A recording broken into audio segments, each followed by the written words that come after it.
어제 윤석열 총장의 입에 관심이 아주 모였었는데 이 얘기를 가장 많이 했던 것 같아요. 법과 원칙대로. 모든 질문에 적용될 수 있는 답이긴 합니다만 최근의 상황에서 총장이 이 얘기를 강조했다는 게 좀 다른 의미로 들리기도 하고요. 그렇죠.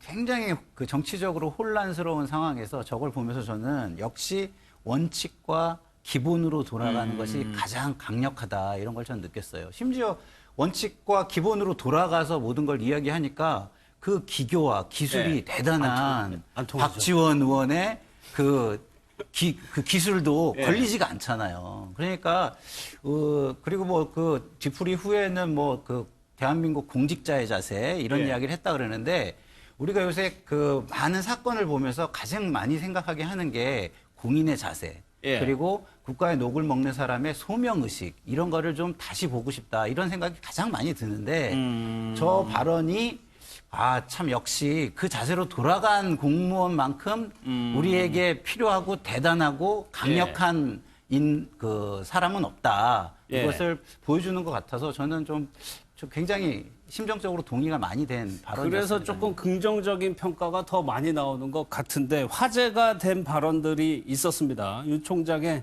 좀 영상을 보도록 하겠습니다. 검찰이 뭐 한 달 넘게 수사했는데 나온 게 없다.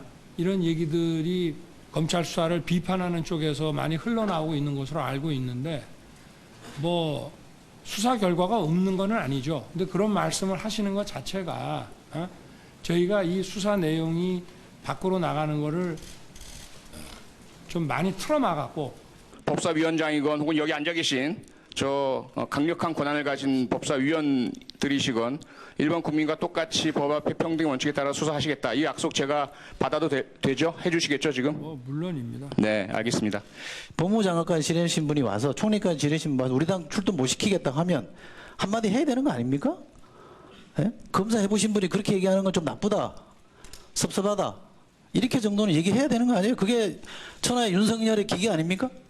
그럼 제가 그런 경우마다 한마디 한마디 하기 시작하면 매일 얘기를 해야 되는데 그런 심정은 있을 거로 제가 짐작하겠습니다. 네, 그냥 수사 결과로서 알겠습니다. 말씀드리고 이렇게 국감 와서 저희들 여러 가지 지적해 주시는 이유가 하여튼 똑바로 일하라는 말씀 아니시겠습니까? 저희들 정신 차리고 똑바로 대한민국의 공직자로서 국록을 먹는 사람이니만큼 똑바로 일하겠습니다. 네, 고맙습니다.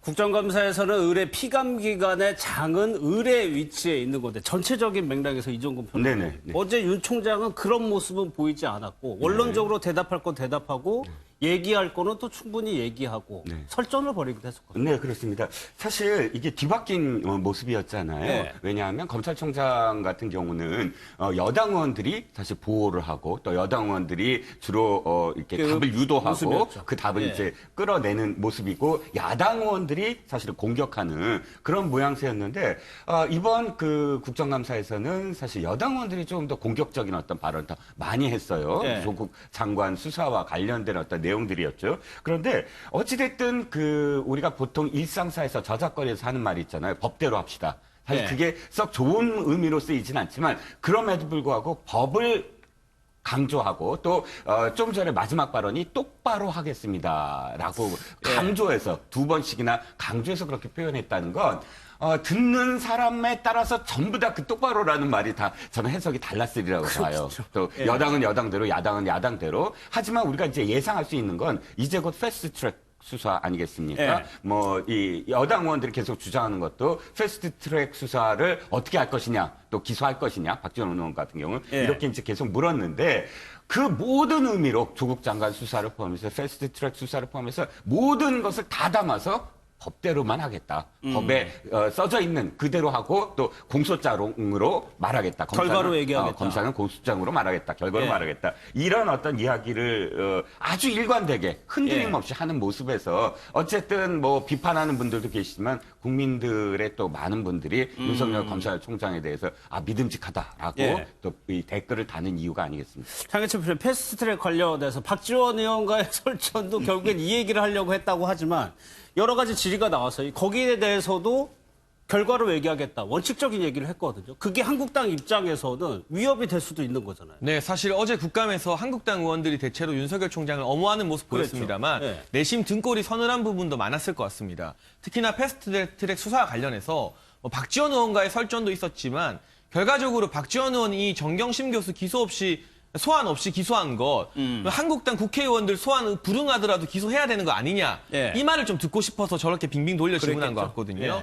윤석열 총장 같은 경우 확답은 하지 않겠지만 엄정한 수사 결과로 보여주겠다고 했고, 그리고 하루 지나서 오늘 국회 방송을 예. 전격 압수수색했다는 소식이 전해지지 않았습니까? 지금 수사의 속도를 좀 내려는 분위기가 보이는 가운데 만약 지금 윤석열 총장이 정말 제대로 된 총장이라고 보호하고 있는 한국당 의원들이 패스트트랙 수사가 본격화되고 혹시라도 소환 없이 한국당 특정 국회의원에 대한 기소가 진행되게 된다면 예. 그때는 또 어떤 입장을 보이게 될 것인가. 지금 여야가 바뀌어서 그때는 야당이 또 윤석열 총장을 정치검찰이라 비판하고 여당이 비호하는 모습을 보이게 되는 거 아닌가. 예. 이런 우려를 벌써부터 하는 국민들이 계시는 것 같고요.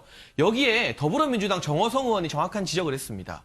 지금 우리 편에게 유리한 수사를 하면은 검찰을 찬양하고 반대되는 수사, 또 정권에 부담이 되는 수사를 하면 비판을 넘어서 비난, 비방하는 이런 문제, 정치권이 검찰을 흔드는 문제 자성해야 된다고 지금 집권 여당의 의원인 정호성 의원이 말한 만큼 여야가 이 부분에 대해서는 뭐 조국 전 장관 일가 수사든 패스트트랙 수사든 검찰의 독립성을 좀 믿고 지켜보는 그러한 필요가 있을 것 같습니다. 이게 또 입장이 언제 바뀔지 모른다는 게 국민들은 아마 조금 좀 힘들어할 수도 있는 건데 그게 국감이 끝나자마자 국회 방송을 압수수색했다는 거는 네. 국감이 지나가기를 기다린 겁니까? 어떻게 해석을 해야 됩니까? 글쎄요. 근데 패스트트랙 수사와 관련해서 국회 방송 압수수색은 너무나 당연한 거죠. 예. 네, 어떻게 보면 그 현장이 과연 어떤 상황이었는가를 가장 정확하게 판별할 수 있는 중요한 증거물인데 저는 아직까지 확보되지 않았다는 점이 오히려 더 놀랍고요. 네, 어쨌든 이 영상을 확보했기 때문에 이제 정말 아무도 뭐 흔들 수 없는 그런 객관적인 증거가 일단 확보가 되어 있고 그 윤석열 총장이 어쨌든 공정하게 법대로 원칙대로 하겠다라고 이야기를 했으니까 패스트트랙 수사와 관련해가지고도 우리가 정말 이 검찰은 우리가 믿을 수 있다라는 그런 공정한 모습을 보여주길 기대하고 있습니다. 속도를 내겠다. 아까 잠깐 자료 그림 좀 한번 볼까요? 그 대검 관계자들 보면 이종구 평론가님 한번 보여드릴게요. 넥타이 색깔이요. 네. 검사 동일체라고 하긴 합니다. 네. 저렇게까지 비슷하게 넥타이 색깔을 맞출 수가 있을까? 다 푸른색 계통으로 메고 왔거든요. 네, 그러게요. 오늘 그래서 이제 댓글이 아주 난리가 났습니다. 이게 이제 그 파란색이 상징하는 게 예전과 달라졌잖아요. 저희 정당 색깔로 말을 했을 때 예전에는 이제 그 파란색이 이제 이 한국당이었고 또 이제 빨간색이 이제 민주당 계열이었는데 그게 바뀌어서 이제는 빨간색이 한국당 계열이고 민주당이 이제 파란색 계열이잖아요. 그러니까 오늘 입고 나온 이 푸른색도 사실은 이제 정부에 대해서 어떤 메시지를 보내는 게 아니냐. 또 이렇게 얘기하는 그런 뭐 비판 아까 댓글도 많았습니다. 그런데 사실 검찰들이 지금 뭐 넥타이 색깔을 통일을 해서 뭐 맞춰 입을 정도의 어떤 그런 조직은 아니지 않겠습니까? 그러니까 우연이라고 저는 생각을 하는데 취향이 다 똑같은 건가요, 그러면? 아니 근데 이 파란색 계열이나 또 그 짙은 감청색 계열은 아주 정중한 자리에서 주로 그렇죠. 정중한 자리. 무난하게. 빨간색은 뭔가 좀 튀는 자리, 파티라든지 이런 데서 하고요. 그러니까 공식적인 의전일 때는 주로 이제 좀 짙은 색깔이나 블루 톤을 많이 하기 때문에 아마도 국정감사에서 튀는 색깔, 막 뭐 좀 도전적인 색깔보다는 안정적인 색깔을 그렇게 지금 하고 나오지 않았을까라는 뭐 그 정도의 어떤 추정을 할 수가 있습니다. 관심이 워낙 높은 거에 방증이 아닐까 싶기도 한데 어제 또 하나 화제를 본 게 박지원 의원과의 설전이었는데 박 의원에 대해서 정치 구단이라는 표현을 썼는데 그렇죠. 사실 어제 질의하면서 박 의원 좀 당황했거든요. 그렇죠. 왜냐하면 이 정치 구단 그거를 검사 10단 이렇게 말한 거 자체가 틀린 거거든요. 그게 굉장히 정치 공학적이고 기교적인 표현이잖아요. 근데 본인은 정치 공학적으로 항상 분석을 하고 기교적으로 이야기를 하고 하다 보니까 일관성이 흔들릴 수 있단 말이에요. 그럼 일관성이 흔들리는 사람에게 일관성을 가지고 원칙과 기본으로 돌아가서 얘기하는 사람의 이야기가 당연히 우위에 서지 밑에 내려갈 수가 있겠습니까? 그래서 저 윤석열 총장의 답변을 무슨 검사 10단이라고 말한 것 자체가 저는 본인 스스로 좀 되돌아봐야 되는 정말 좀 약간 가벼움이 아닌가 저는 이렇게 생각합니다. 그런데 여기서 박재원 의원이 오늘 인터뷰를 해보니까 일부러 젖었다? 이 부분은 어떻게 생각하세요? 그러니까 그 말이 제가 아까 발언에서도 소개해 드린 것처럼 굳이 정경심 교수 이야기 꺼내면서 윤석열 총장에게 어떻게 보면 호통을 들었잖아요. 네. 그것이 이제 소환 없이 기소할 수 있다. 국회의원도 마찬가지다라는 대답을 유도하기 위해서 그랬다. 그래서 내가 일부러 져줬다. 이런 말을 했습니다. 사실 근데 많은 국민들이 지켜볼 때는 조금은 옹색한 변명으로 느껴질 수도 있을 것 같고요.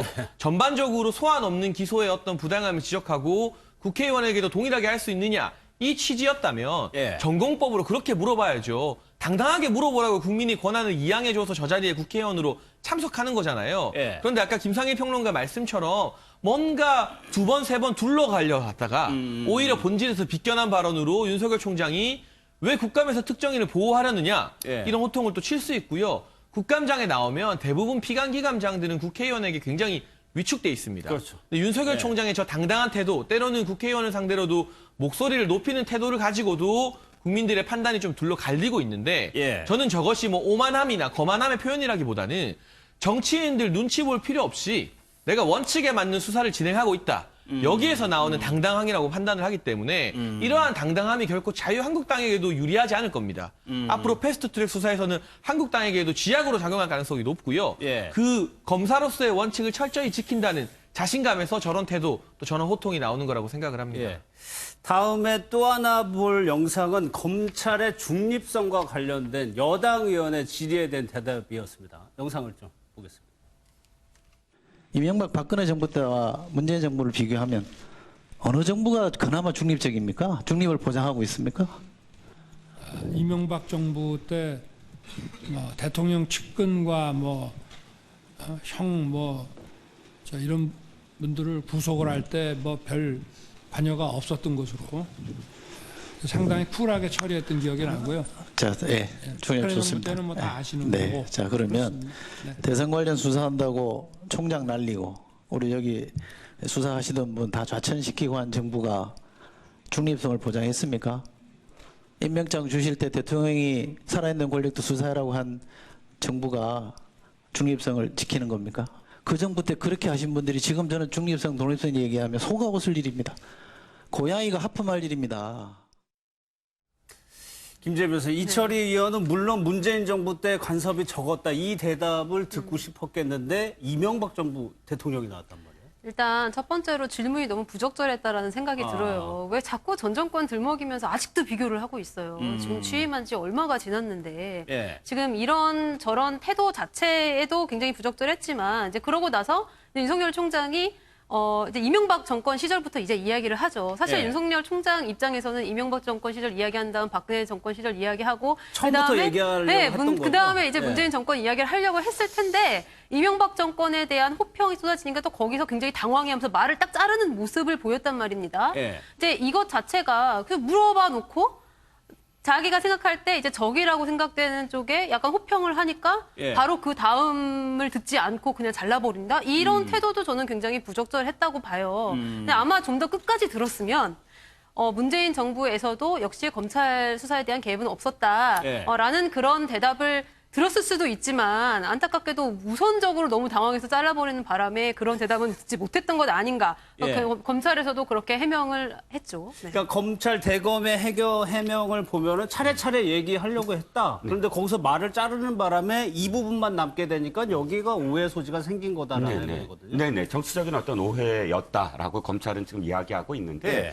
사실 저는 변호사님 말씀에 동의하는 게 질문 자체가 사실은 답정너라고 보통 표현하잖아요. 그렇죠. 답은 정해져 있으니까 당신은 그대로만 대답을 해. 네라고만 대답을 해. 할 때 우리가 답정너라고 이야기하는데 이 질문 자체에 이미 문재인 정부 시절에 그랬다라는 답이 이렇게 정해져 있었어요. 그런데 그것 자체가 사실 굉장히 부적절했다라는 것이죠. 왜냐하면 정부는 아직 끝나지 않았고 그 검찰총장의 입장에서 이런 국정감사에서 문재인 정부를 뭐 옹호하는 듯한 발언을 굳이 검찰총장이 한테 요구를 하는 것 자체가 그 좀 무리였다고 생각이 들고요. 굳이 또 정치적으로 해석하는 측면도 있어요. 네. 윤석열 총장의 어떤 답변을 보면 이렇게 돼요. 이명박 정부 시절에 측근과 형 이런 분들을 구속할 때 별 관여가 없었다 이렇게 표현하거든요. 예. 그러면 현 정부에서 사실은 조국 장관이라든지 정경심 교수의 구속 때 어떻게 되는지에 따라서 사실은 그게 달라질 수가 있지 않느냐. 아직 수사 단계니까 실제로 구속영장을 만약에 청구하게 됐을 때는 그때 지켜봐야 된다. 그 의미로 윤석열 검찰총장이 구속이라는 말을 쓴 게 아니냐라는 해석도 있거든요. 어쨌든 이렇게 됐든 저렇게 됐든 이철희 의원의 어떤 이 질문 자체가 사실은 좀 너무 개면적인 그런 질문이었다라고 보여집니다. 제가 시청자들의 이해를 조금 더 돕기 위해서 국감에 대해서 좀 설명을 드리면은요. 그 국감 전날 그 피감기관의 직원이 의원실을 쭉 돌아요. 그래서 내일 무슨 질문을 하실 건지 질의서 좀 주세요라고 질의서를 수집을 합니다. 예. 그러면 대부분 야당은 안 주려고 그러고 여당은 기꺼이 줘요. 같은 편이니까. 그 관행으로 보면은 이철희 의원 질의서는 미리 전달됐을 가능성이 저는 크다고 저 봐요. 질문은? 네, 저 질문이. 그러면 답을 준비할 때 윤석열 총장 입장에서는 제가 예측을 해보면 이랬을 거예요. 어느 한 정권만 찍어서 얘기하면 현 정권을 얘기하면 너무 낯가렵고 그다음에 이전 정권만 이야기하면은 또 뭐 그게 좀 답이 이상해지고 이럴 수 있잖아요. 그래서 그러면 순차적으로 하자 이렇게 했을 가능성이 저는 크다고 보고 답안이 그렇게 적혀 있을 가능성이 크다고 보는데 첫 답을 이철희 의원이 들었을 때 좀 당황을 한 거예요. 그래서 저는 중간에 끊지 않았나. 이게 저는 제가 예측하는 그간의 국감의 관행을 볼 때 이렇게 좀 예측이 됩니다. 알겠습니다. 그러는 와중에 문재인 대통령의 지지율이 한국갤럽에서 나왔습니다. 리얼미터 조사를 저희가 엊그제인가요? 전해드린 것 같았는데 장혜찬 평론가의 글쎄요. 40%가 깨졌다라는 게 가장 큰 저 조사의 의미일 것 같아요. 보통 이 정부도 그렇고요. 역대 어느 정부를 봐도 국정 지지율 40%를 마지노선으로 생각하는 경향이 있습니다. 일단 40% 선이 안 깨지면 회복이 가능하지만 40% 선이 깨지게 되면 그다음부터는 어디까지 떨어질지 모른다. 위기감을 한층 더 깊게 느낄 수밖에 없는데 따라서 조국 전 장관이 사퇴했음에도 불구하고 이 지지율이 하락하면서 40% 선이 깨졌다. 지금 청와대 같은 경우 내부적으로는 아마 비상이 걸렸을 것 같고요. 여기에 부정평가가 늘어난 국정 지지율이 하락한 이유에도 좀 주목을 해봐야 될 것 같습니다. 첫 번째 부정평가 이유 1위가 경제 민생 문제입니다. 사실 많은 사람들이 조국 전 장관이 물러나면 어느 정도는 여론이 반등할 것으로 예상을 했어요. 리얼미터 조사는 그렇게 나오기도 했고. 물론 그런 측면도 있습니다. 조국 전 장관 없이 지금 한국당이나 보수 진영의 호재가 무엇이냐 물어봤을 때 딱히 더 잘하는 부분 호재가 없거든요. 그런데 마찬가지로 조국이라는 어떤 지지층을 결집시키는 이슈가 사라진 지금 문재인 정부에게 남은 호재는 무엇인가 물어봤을 때 저는 그것도 떠오르지 않습니다. 북한과 외교 문제에 있어서도 돌파구도 현재로서는 잘 보이지 않고요. 그동안 조국 전 장관과 검찰개혁으로 덮여있던 경제와 민생의 문제가 이제 드러난다면 야당에는 호재가 없지만 오히려 여당에는 악재가 더 남은 것이 아니냐. 연말에 경기를 두고.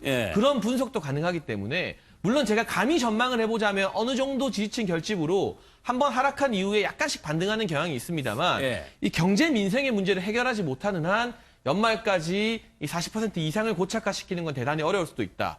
지금 문재인 대통령이 연일 삼성의 이재용 부회장 만나고 현대자동차 찾아가고 있지만 그러한 모습만으로 과연 국민들이 우리 민생이 나아졌다고 느낄 것인가? 체감하는 정권 교체 효과를 느낄 것인가? 시간이 많이 남지는 않은 것 같습니다. 리얼미터 조사에서는 조 장관이 물러간 뒤에 반등하는 모습이 여실히 보였었는데 한국갤럽에서는 더 떨어졌다는 거는 장혜찬 평론가 얘기하신 것처럼 이제 민생과 경제 연말 결산이 쭉 나오면서 그 문제들이 이슈가 된다고 하면은 문재인 정부에게는 불리하게 작용할 가능성이 높아 보이는 겁니다. 저는 뭐 그런 측면이 있을 수 있지만 그렇지 않을 수도 있다고 저는 봐요. 왜냐하면 항상 무언가 잘못됐다라고 느낄 때 대안이 있어야 사람들이 그 대안을 중심으로 움직이는 거거든요. 그런데 지금 자유한국당에서 들고 나오는 게 이제 민부론이거든요. 그 얘기는 뭐냐면 과거의 과거로 돌아가자는 거거든요. 그거는 국민들 중에서 동의할 사람이 저는 없다고 봐요. 대안이 아니잖아요. 새로운 어떤 돌파구가 아니잖아요. 그렇기 때문에 저는 다시 대안이 없구나 해가지고 대안 부재로 다시 그 지지가 일로 돌아올 가능성도 저는 굉장히 높고 오히려 그게 더 높다라고 생각해요. 가능성이? 자유한국당이 뭐 좋은 모습을 보여주지 않고 특히나 과거의 탄핵 정당의 모습에서 0.1도 변하지 않는 모습을 견지하는 거는 예. 절대 과거의 지지자들을 다시 모으거나 새로운 지지자를 흡수하거나 중도층을 흡수하는 것은 불가능할 것이다. 이런 것 때문에 예. 아직 민주당에는 시간이 있다. 지금 저런 지표가 안 좋은 건 사실이지만 정책이 많이 전환이 되고 있는 것도 사실이고, 그리고 재정 정책에 더해서 지금 각 부문별로 그 체질 개선을 하려는 시도도 지금 이루어지고 있거든요. 예. 근데 그걸 굳이 경제 정책이 전환되지 않고 있다. 이렇게 말하는 건 무슨 이야기냐면 과거를 전체적으로 틀렸다고 인정하지 않고 사과하지 않았다. 이걸 무릎을 꿇지 않았다. 이런 얘기거든요. 예. 근데 현재 아직도 정권을 책임지고 운영하는 집단에게 무릎을 꿇고 꺾어라라고 말하는 건 전혀 말이 안 되는 거죠. 그러나 분명한 건 수정을 하면서 잘해보려고 노력하고 있다는 건 보이기 때문에 예. 저는 기회는 있다고 보고요. 그리고 저 여론조사 자체도 굉장히 1%씩 움직인 거예요. 1%, 예, 예. 2%씩. 그렇기 때문에 저걸 가지고 너무 크게 지금 해석하는 거는 맞지 않습니다. 알겠습니다. 그러나 그럼에도 불구하고 수용성이나 대응성을 가지고 국민들에게 접근하는 자세는 반드시 가지고 있어야 하겠다 이런 생각은 듭니다. 당분간은 지지율을 좀 더 봐야 될 것 같아요. 아까 한국당 관련해가지고 내용이 나왔었는데 이종호 네. 변호사 한번 네네. 여쭤볼게요. 네. 이게 지금 한국당의 지금까지 당분간의 전력은 이 정국, 그러니까 조국 전 장관 정국을 이어가겠다는 의미입니까? 저 지금 사진이랑 바꾼 것들을. 네, 그렇습니다. 뒤에 그 배경 화면을 예. 10월 3일, 10월 9일 그 광화문 집회가 이 조국 장관의 사퇴에 가장 큰 어떤 결정적인 동력이었다라고 예. 판단을 하고 아예 뒤에 배경을 그렇게 10월 항쟁이라는 이름으로 바꿨습니다. 자, 그런데 지금 한국당 입장에서는 아직 끝나지 않았다. 조국 장관의 사퇴가 문제가 아니라 현 정부가 조국 장관을 통해서 무엇인가를 하려고 했느냐. 바로 그러니까 이 여러 가지 어떤 의미에서 장기 집권의 어떤 그런 이걸 획책하지 않았느냐. 예. 뭐 이런 모든 것들이 뭐 이해찬 총리가 이해찬 대표가 얘기했던 뭐 100년 뭐 집권, 30년 집권 여기서부터 이제 출발을 하는데 결국은 이렇게 사퇴를 함으로써 사실은